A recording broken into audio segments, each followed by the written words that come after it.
Firstly ಎಲ್ರಿಗೂ ನಮಸ್ಕಾರ. Thank you for being here. ಅದು ಸಂಡೇ RCB ಮ್ಯಾಚ್ ಮುಗಿದಿದೆ. Thank you so much. And as I said earlier, ಈ ಸಿನಿಮಾ ಅನ್ನೋದು is very special. Firstly coming from the Rajkumar sir's family. Shivanna, thank you ಒಂದು ಆಪರ್ಚುನಿಟಿಗೆ. Geetha, thank you. And Nivedita madam, firstly, big thank you to you. The movie looks the way it looks. Again, I've told this a lot of times. It looks the way it looks because of you.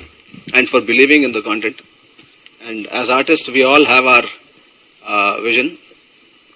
Happy she supported and made it happen. Vamshi, thank you for giving a challenging script, which we have tried to execute. Elrigu, hopefully, it will impress and you will like the film.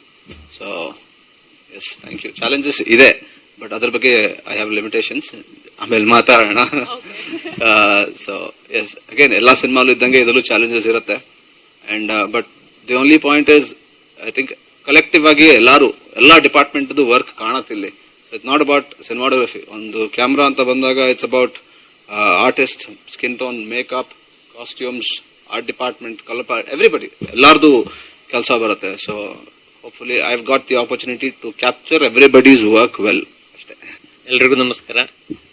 ನಮ್ಗೆ ಹಿಂದ್ಗಡೆ ನಿಂತು ಸೆಟ್ಟಿನ ಹಿಂದ್ಗಡೆ ನಿಂತ್ಕೊಂಡು ಕೆಲಸ ಮಾಡಿ ಅಭ್ಯಾಸ, ಸ್ಟೇಜಿನ ಮೇಲ್ಗಡೆ ಬಂದು ನಿಂತ್ಕೊಂಡು ಮಾತಾಡಿ ಅಭ್ಯಾಸ ಇಲ್ಲ.